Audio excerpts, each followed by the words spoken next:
Hai, halo, shalom. Apa kabar? Luar biasa, puji Tuhan. Pada kesempatan kali ini kita akan merenungkan sabda Tuhan tentang hukum yang terutama. Eh, Pada kesempatan kali ini mungkin ada yang belum kenal dengan saya. Perkenalkan, nama saya Fransiskus Asisi Dwi Sulistya Putra. Saya berasal dari Paroki Santo Antonius Munthilan. Saya Katolik dari kecil. Saya dibaptis. Bapak Ibu yang ada di sini semua Katolik ya. Siapa yang bangga jadi Katolik? Oke, puji Tuhan. Semua sudah dibaptis. Puji Tuhan. Saya sudah komuni pertama, sudah krisma. Bapak Ibu di sini pasti juga sudah terima sakramen komuni pertama dan krisma. Apakah ada yang belum? Puji Tuhan kalau sudah semua. Saya punya pertanyaan satu buat Bapak. Yang katanya tadi Katolik, sudah baptis, sudah komuni pertama, sudah krisma, berarti sudah terima Roh Kudus. Apakah hukum yang terutama menurut Bapak Ibu dan saudara sekalian? Oke. Kalau pada zaman Perjanjian Lama, zaman Musa, hukum yang terutama bagi mereka adalah hukum Taurat, 10 perintah Allah yang diberikan oleh Allah melalui Nabi Musa.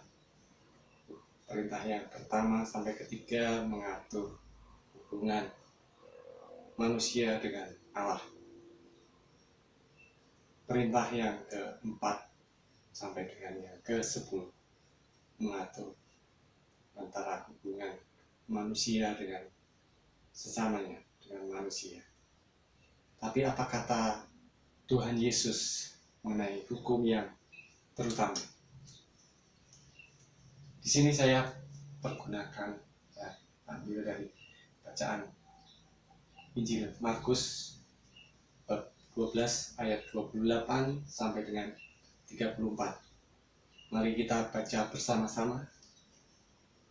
Lalu seorang ahli Taurat yang mendengar Yesus dan orang-orang Saduki bersoal jawab dan tahu bahwa Yesus memberi jawab yang tepat kepada orang-orang itu, datang kepadanya dan bertanya, hukum manakah yang paling utama?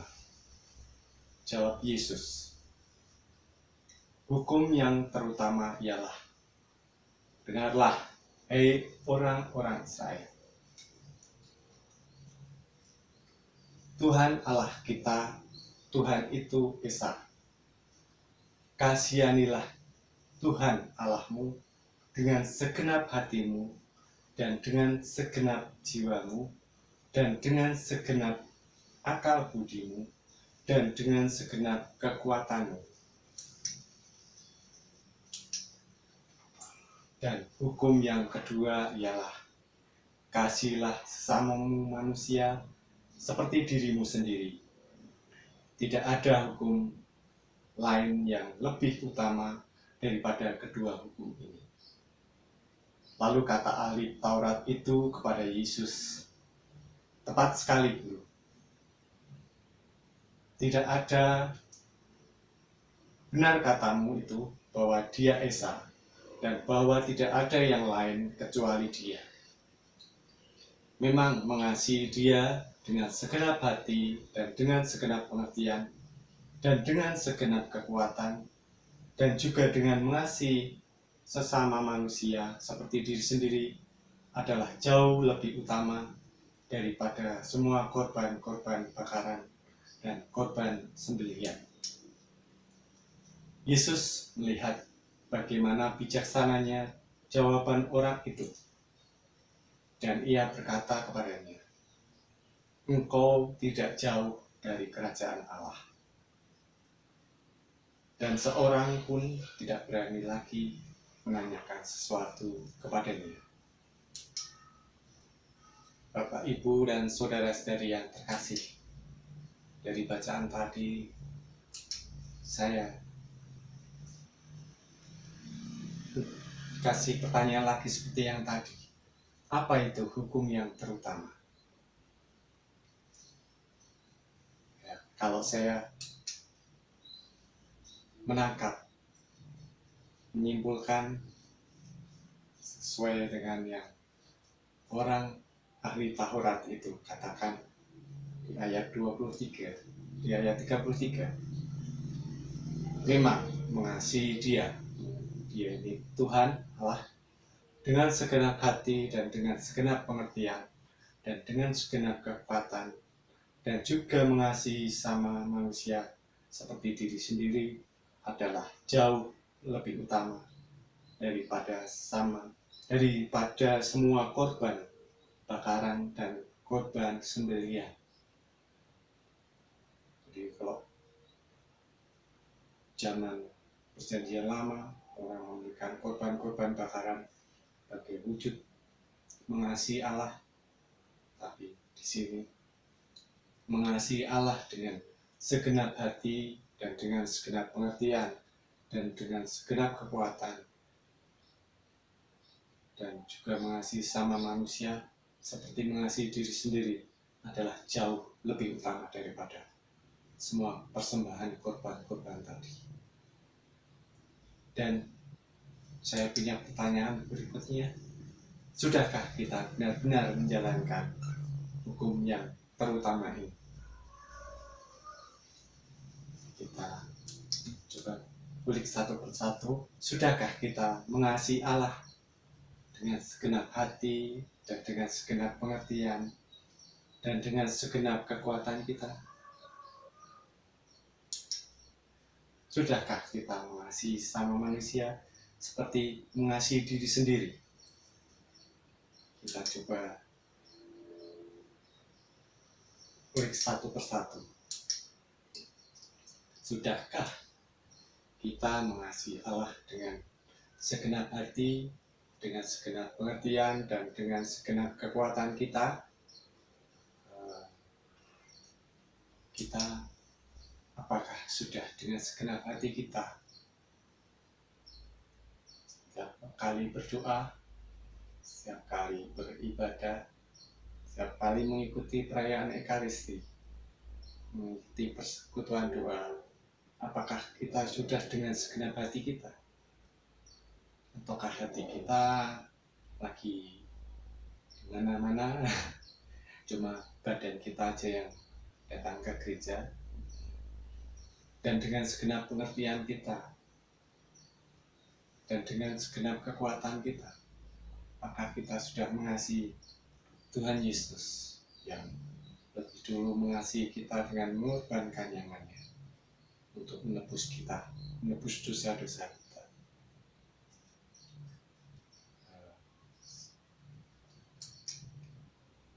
Kita kalau mengasihi seseorang, mungkin istri atau pacar, kita akan selalu mencoba membuktikan dengan menjaga atau merawat barang-barang kesukaan atau milik dari orang yang kita kasih, orang yang kita sayangi. Ini, apakah kita sudah mencintai alam sekitar kita? Alam sekitar kita ini adalah ciptaan dari Tuhan kita, dari Allah kita yang diciptakan untuk kita. Apakah kita sudah mencintai alam kita? Apakah kita malah ikut andil untuk merusak alam dan memperbanyak sampah? Bagaimana kalau kita belanja ke warung atau barang sedikit kita selalu meminta kresek? Tentu kalau kita benar-benar mau mengasihi Allah, kita akan mengurangi penggunaan plastik, penggunaan sampah plastik. botol-botol plastik, kemasan-kemasan plastik itu yang saat ini dampaknya merusak alam karena sulit didaur ulang dan sulit diurai oleh alam sendiri. Itu harus butuh proses manusia yang membantu. Kita bisa mewujudkan rasa kita mengasihi Allah dengan mengolah sampah plastik dengan menjadi barang-barang yang bermanfaat.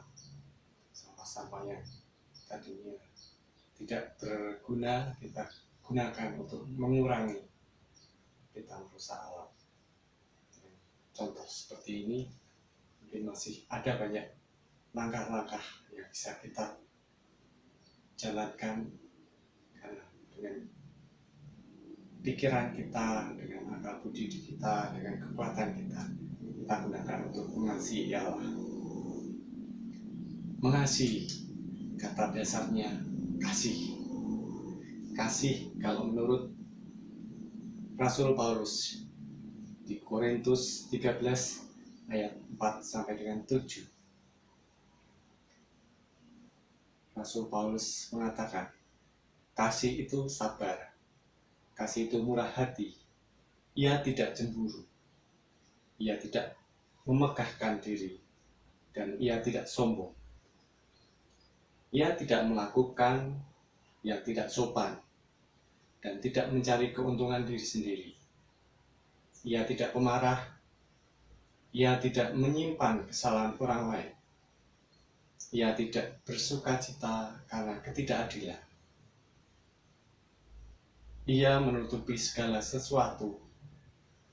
Tetapi ia bersuka-cita karena kebenaran. Ia menutupi segala sesuatu, percaya segala sesuatu, mengharapkan segala sesuatu, sabar menanggung segala sesuatu. Itu kasih menurut Rasul Paulus yang ada di 1 Korintus 13 ayat 4 sampai dengan 7. Bagaimanakah kita? Apakah kita sudah menjalankan hukum yang kedua tadi? Sudahkah kita mengasihi manusia sama manusia seperti mengasihi diri sendiri? Berarti sebelum mengasihi sama kita harus bisa mengasihi diri sendiri. Untuk saat ini saya terus terang belum benar-benar bisa mengasihi diri sendiri. Contohnya beberapa waktu yang lalu saya ditegur oleh Tuhan. Saya seringkali mengendarai motor tanpa memperdulikan keselamatan, kurang berhati-hati. Tandanya saya kurang mengasihi diri sendiri. Dan akhirnya saya dapat sentilan dari Tuhan. Ini sentilan dari Tuhan supaya saya lebih mengasihi diri sendiri, lebih berhati-hati, lebih memperhatikan diri saya sendiri, supaya saya lebih sehat dan tidak mendapatkan musibah, mendapatkan celaka jika saya lebih berhati-hati, lebih waspada. Itu yang saya dapatkan dari peristiwa beberapa waktu yang lalu. Dan di sini saya berikan juga contoh kemasan rokok. Merokok dekat anak berbahaya bagi mereka. Nah, kalau kita mengasihi anak kita, tentu tidak akan membahayakan anak kita. Asap rokok nikotin berbahaya bagi kesehatan manusia. Ya, kalau kita mau mengasihi sama kita harus bisa mengasihi diri kita sendiri. Kita tentu tidak akan merusak tubuh kita dengan asap rokok, dengan nikotin. Dan dengan tidak merokok, saya rasa itu jauh lebih baik, karena kita dengan itu kita sudah salah satu menjalankan hukum dari Tuhan. Kita mengasihi diri kita sendiri, dan kita pasti juga bisa mengasihi orang yang ada di sekitar kita supaya tidak terkena dampaknya. Dan di sini juga ada obat-obatan terlarang, nikotin, narkotika, ganja, semuanya itu tidak baik untuk diri kita. Dan jika kita mau menjalankan hukum yang diberikan oleh Tuhan ini, tentu kita akan menjauhi semuanya itu. Dan masih banyak contoh-contoh lain yang bisa Bapak, Ibu, dan saudara-saudari sekalian olah sendiri dengan pengertian, dengan akal budi Bapak Ibu yang sudah diberikan untuk mengasihi Allah. Ya. Semoga kita bisa semakin mengasihi Allah dengan segenap hati dan dengan segenap pengertian dan dengan segenap kekuatan kita, dan juga mengasihi sama manusia seperti mengasihi diri sendiri.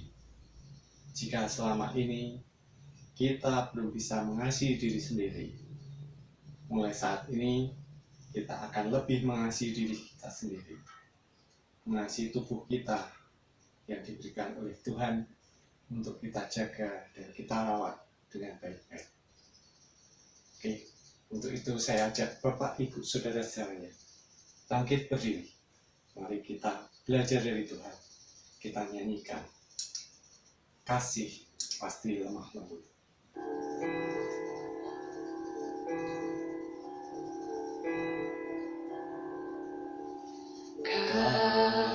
Kasih pasti lemah lembut, kasih pasti memaafkan, kasih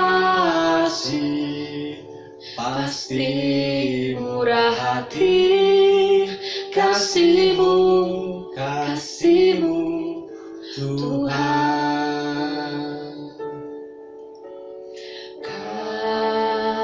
Kasih pasti lemah lembut, kasih pasti memaafkan, kasih pasti murah hati, kasih-Mu Tuhan. Ajarilah kami ini saling mengasihi, ajarilah kami ini saling mengampuni, ajarilah kami ini kasih-Mu ya Tuhan, kasih-Mu kudus tiada batasnya. Dan akhirnya, hendaklah kamu semua seia sekata, seperasaan, mengasihi saudara-saudara, penyayang dan rendah hati.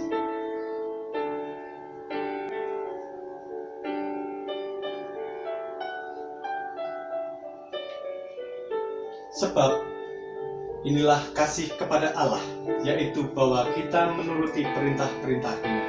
Perintah-perintahnya itu tidak berat. Kasih pasti lemah lembut,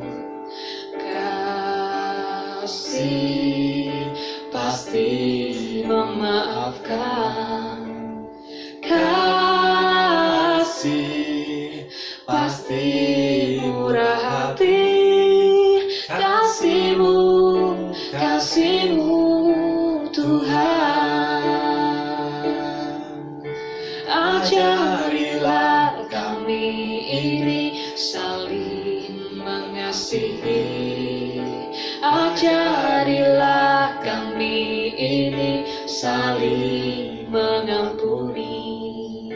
Ajarilah kami ini kasih-Mu, ya Tuhan, kasih-Mu kudus tiada batasnya. Ajarilah kami ini saling mengasihi. Ajarilah kami ini saling mengampuni.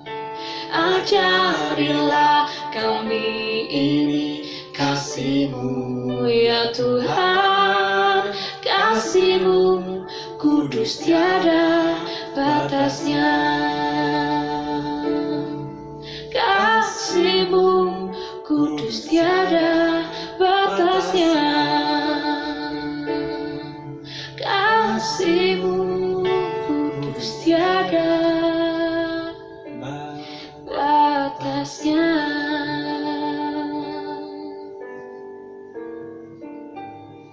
Thank you for watching. Jesus bless you.